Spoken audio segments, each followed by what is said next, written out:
Are we on ready? Yes. Okay, good evening.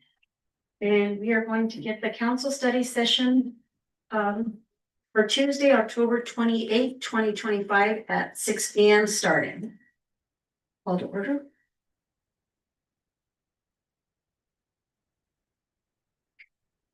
We're gonna go ahead and move on to two new old business.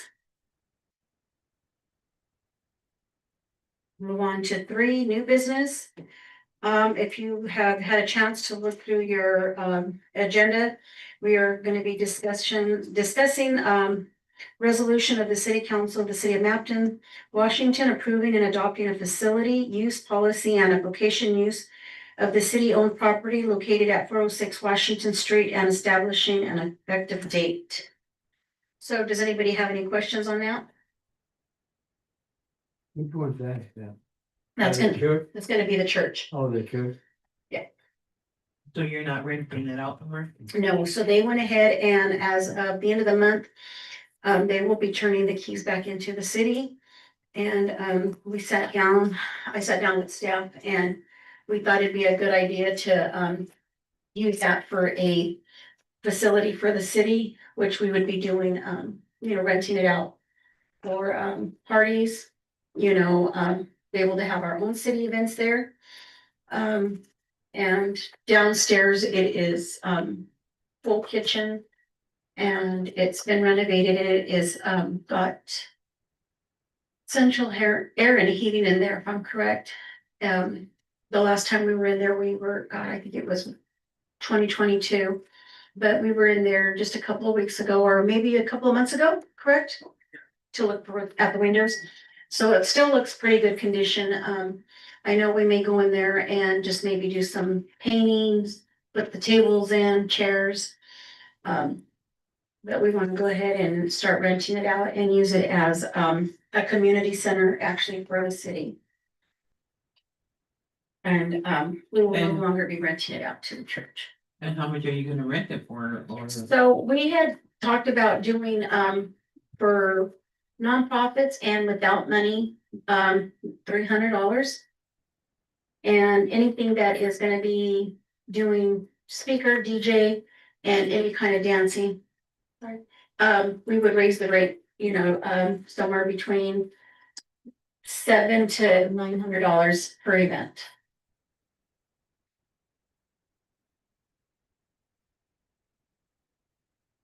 The pews still in there? Nope, it hasn't had any, they took them out a long time ago. Oh, yeah. Yeah, and I think it'd be good. I think the city may make a little bit more money on it. Being rented out. I know that when we have funerals and stuff like that, there's always an interest of is there a facility available? And we don't have anything. We've sent them to the church and the church no longer, facilitates anything unless it's in their church, so. So what are we looking at?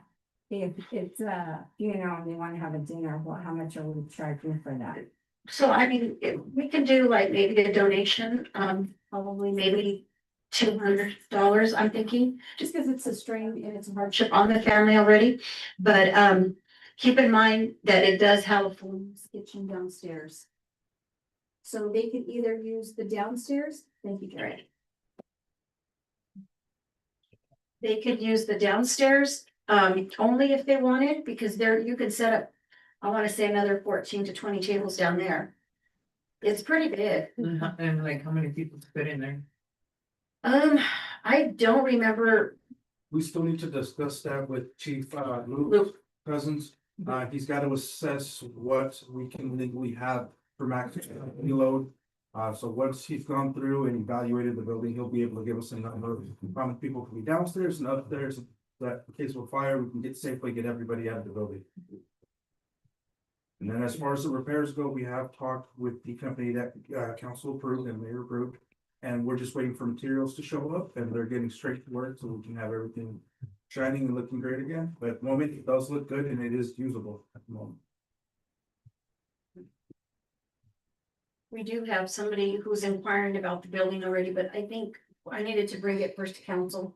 Just so we can have something for To use it like for a party or Party something, for- or? Or bazaars or anything that Oh. the city wants to put on, because right now, when we do city events at the school, we have to pay for the facility use at the school. And, where here, we wouldn't have to, you know, For the facility. if it's a city. Within the city, but any other one without, it will, outside the city would have to.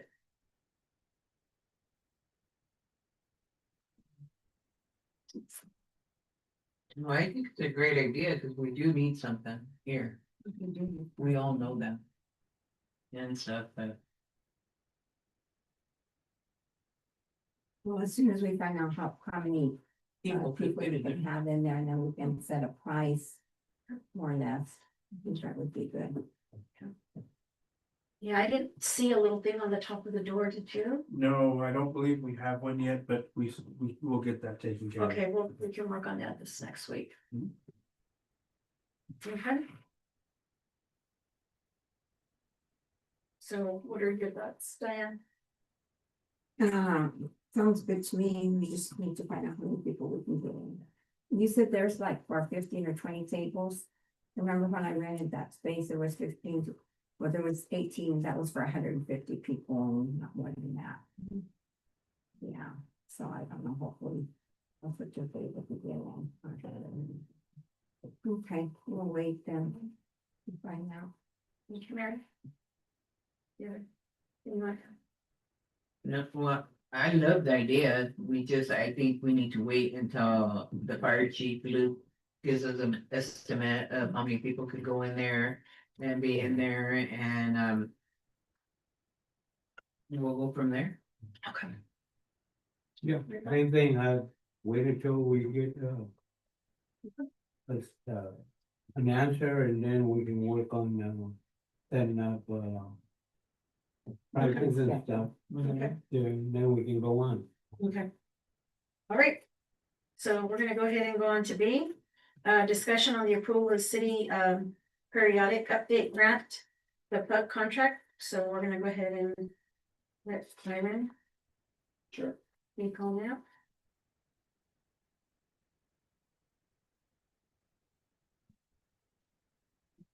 Good evening, Madam Mayor, City Council. Byron Gums, Yakima Valley Conference of Governments. So the PUG contract or Periodic Update Grant contract is provided by the State Department of Commerce. And what it does is it's the dollars that go towards updating your comprehensive plan, your zoning ordinance, your subdivision ordinance, and your critical areas ordinance. All of the things that are administered under the Washington State Growth Management Act. So periodic means that it's usually a number of years in between these updates. Historically, it's been a 7-year time frame. Recently, it changed to a 10-year time frame. So after we get through this update, it wouldn't be something that we do until 2035. But just like any sort of law that's out there, it's a living document, right? So every year, the state legislature makes changes to this law. And as time goes on, there are some laws that are required to be adopted quickly by the state, but there are some that just are there and are required to be included into your regulations at the time of the next periodic update. So the State Department of Commerce has a very long checklist that we went through this past year. We looked at the land capacity analysis, the population projections for the city. And this next year, we're moving into making the text amendments and the changes to the comprehensive plan and your development regulations. Happy to answer any questions you may have. Last week had a meeting with the planning commission to go over.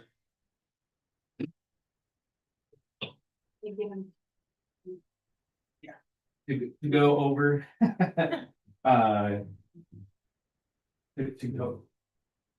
To go over the first couple of elements within the comprehensive plan or chapters, if you will, the administration element and the natural systems element. The administration element is the procedures that are followed or the city put in place to follow. So when people are going through an update, so for example, say you have a property that the comprehensive plan has designated as commercial, but you have a residential development coming in, you need to go and change that designation in your comprehensive plan. So it just outlines the process for stuff like that. And then the natural systems element is the element that describes where Mapton sits in the area, if you will. So if it has wetlands or floodplains, the soil types, air quality, those sorts of things. So, I guess just to summarize, this contract is what pays to have me and my staff do that for the city of Mapton. And it's something that's a mandate, but it's a funded mandate by the state. So the next update is in 2035, you said? Yeah, but this one that we're currently in the middle of, it was due July 30th of 2026. But this last legislative session, they gave a 6-month extension to that, so we'll be wrapping everything up December 3rd by the end of next year, so December 31st, 2026 is when the contract ends. So if you look towards the bottom of it, because of how the funding works, they split it a little bit further apart because the fiscal years are from June 3rd or July 1st to June 30th. So this contract in front of you runs from July 1st of 2025 to June 30th of 2026. And then there will be a third contract that goes from July 1st of 2026 to December 31st of 2026. So this is just to be looking at the updating the elements and some of the development regulations. Any questions, Stan? At this moment, no.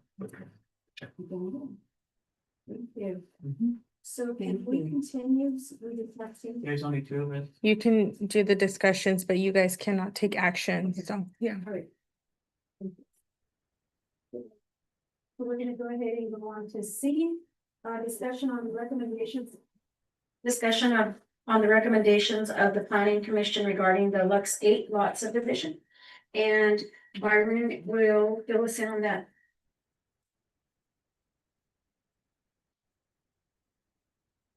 It's always nice to have a picture of as you're talking about.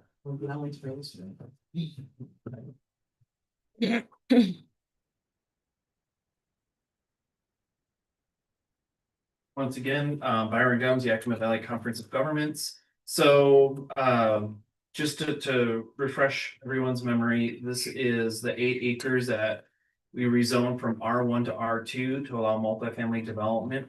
The developer has since come back to subdivide the property.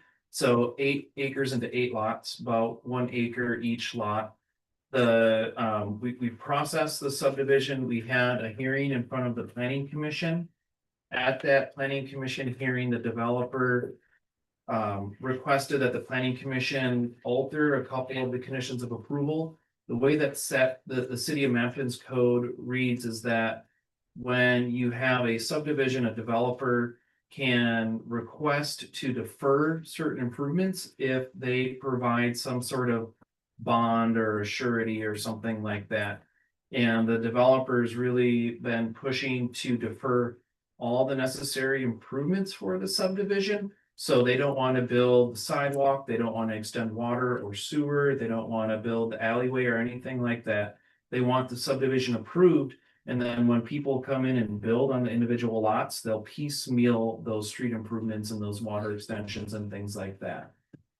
City staff, so myself, Jamin from Gray and Osborne, the city attorney, Mayor Wallace, as well as Jerry Motti, we all met and had a conversation, and it's in, the decision was that deferring those improvements was not in the best interest of the city. So we sent the developer letters saying that we weren't going to allow you to defer those improvements, and haven't heard a response back from them yet. So the way that the process works is city council ultimately has the decision on whether to approve, deny, or send back a subdivision for modifications. So the recommendations were to approve it, but to have these improvements in, or to approve the subdivision with the improvements being done prior to the final plat being approved, so. The difference between a preliminary plat and the final plat, so the preliminary plat is essentially the map that you see in front of you. And it accompanies, or it's accompanied by a staff report that says, we'll approve this, but you need to improve the road to be so many feet wide, you need to have a sidewalk X feet wide. You need to extend water and sewer, the water lines need to be this diameter, sewer lines need to be that diameter. And the typical timeframe is that the developer is then responsible for putting those improvements in. So if you remember Genoa's Paradise, they're working through the engineering process right now to extend the water and the sewer lines, and they're providing those schematics to Grand Islands Forum for review, because they need to have that water and sewer in place before they can sell a lot. And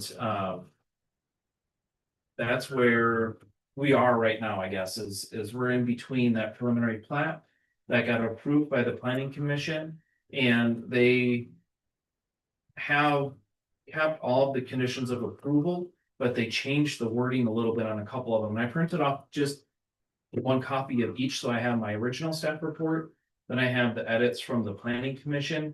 And what changed was the language that said that things need to be in prior to final plan approval.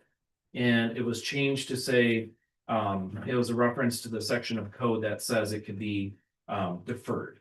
So it really left it up to city council and city staff to determine if that deferral of improvements was something that was acceptable to the city.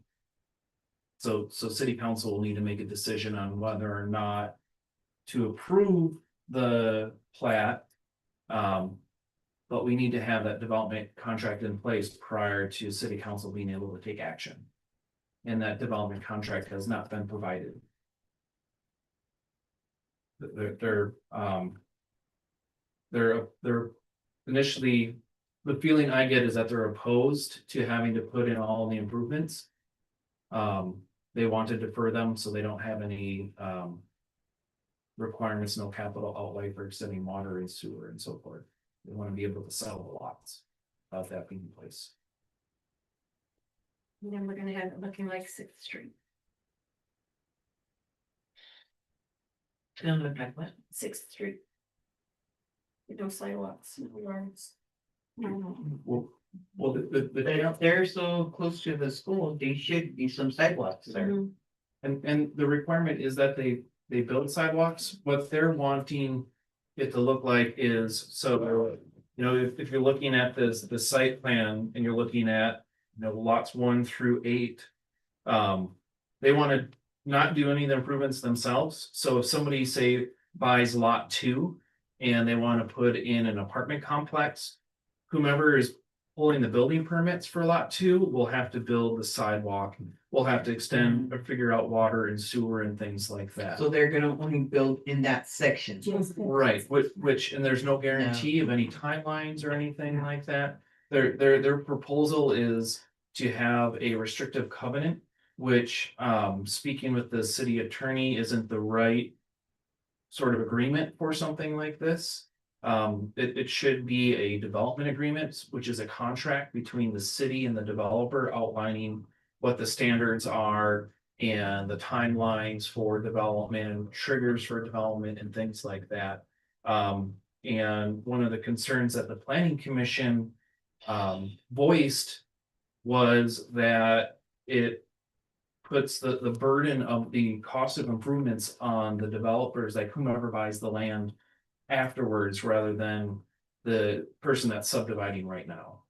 And I don't remember the names, but the chair of the planning commission, he said that he had lived in a neighborhood on the west side where they had a similar agreement, and there was 1 or 2 lots left at the very middle of the subdivision, and they had to extend water and sewer a very long distance, which meant that those lands weren't ever getting developed. Because if you're just building a single family residence, you can't afford to extend water, 1,000 feet or something like that. The idea is that it's ready to build when you're buying a lot.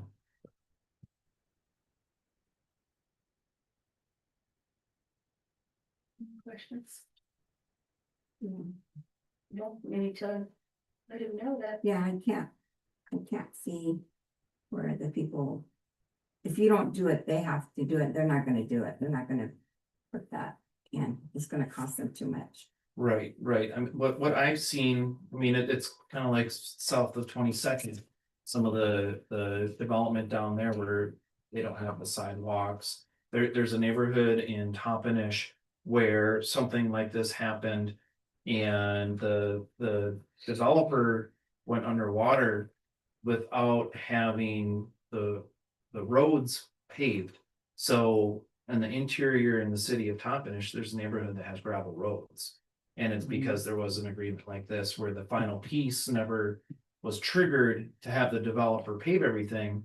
And by the time that piece came around, the developer was long gone and cities left holding the bag on improving these roads, and they don't have the budget and the ability to pave a neighborhood.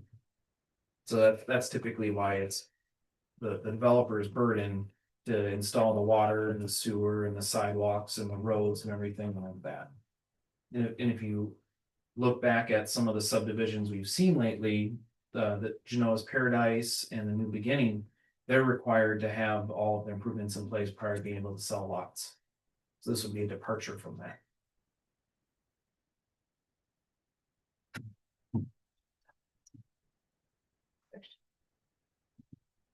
You know, anything, Ted? So that road, it's Monroe, right? Mhm. There's a section that's gravel. Well, it was gravel, right? Now it's what? If they put the crack seal, So are they gonna fix that road? So or- that would be one of the requirements of the subdivision is that they wouldn't have to do the entire width of the road, they'd have to do it on their half of the road, if you will, the side facing their development. But they'd have to bring it up to current city standard. so one side will be gravel and the other side will be, okay. Wow.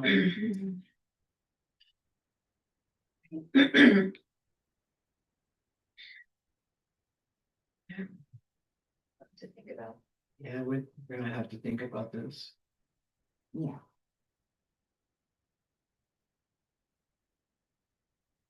But then Because we do have it in our ordinance, don't we? That it has to be done, isn't that something we put in place a while back, or? it's part of your subdivision code, but the subdivision code also says, and. What I believe the intent of that to be is say that, I'm putting down asphalt right now, you know, I'm finishing something up and winter hits, we have an early winter and the asphalt plant shut down. And I'm not able to finish my project, I can then say, well, I'm not gonna complete it, but I wanna start selling lots, so when construction season rolls around next year, I can start breaking ground. But I know I need to do the rest of this road or what have you, and here's what the cost of that is going to be, so I'm putting a bond out. So you know that I'm financially responsible for it, and I will be completing that once the asphalt plants come back online in the springtime. So that's kind of the intent from, well, speaking to the city of Grandview, that's how they have similar language in their code. And that's how they apply that language. The developers are required to do all the improvements prior to them being able to sell lots. But there is that understanding that sometimes there's environmental reasons why you can't complete it all within a season, or there may be some hiccups in your timeline.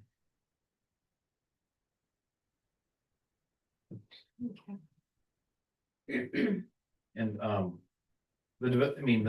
in the development contract, that's one of the requirements of the code is that prior, as I mentioned, prior to council being able to approve, deny, or send it back for modification, the development contract needs to be in place. So prior to this being in front of you for action, that development contract should be in place, and that development contract would explain what their obligations are as far as if there's an agreement that's struck that it's the entire width of Monroe in lieu of other things, or if that's one of the, if the story hasn't been written yet as far as what that contract's going to look like, and and what sort of agreement the city will have with the developer.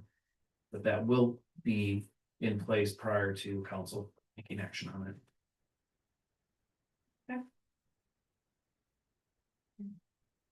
Any more questions? Right now. Okay, thank you. Larry. Thank you. Okay, we're gonna go ahead and go on to D. Discussion of the preliminary budget. I put in front of you guys the, an update on showing an estimate on the budget for 2026. That is with the standard 5% increase across the board, except for the property tax levy, which is only allowed at 1%, I believe. So I just wanted to, plus we've also been finding errors and moving things around and making adjustments in there. So this is a little bit cleaner. There are still things that we're working on. But we should have everything moved around and looking cleaner by the time we release in the middle of November, sorry. Anybody have any questions on this? On the budget, the preliminary part? You said that's gonna be in the middle of November, right? The middle of November, yes. Jameson and I have been going through each one of the line items to review and make sure that everything looks a lot cleaner. Okay.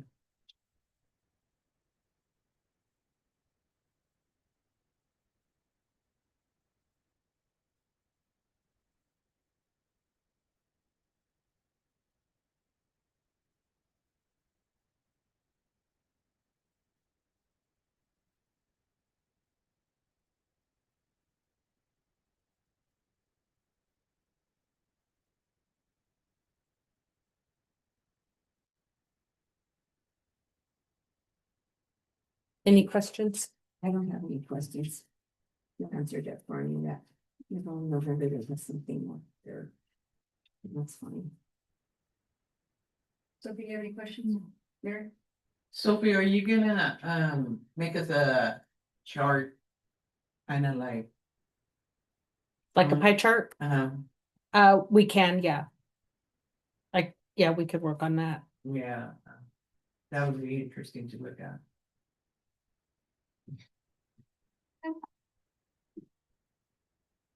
All right. With that, we're gonna go ahead and adjourn the study session at 6:28. We're gonna go ahead and just give it 2 minutes to start the next meeting.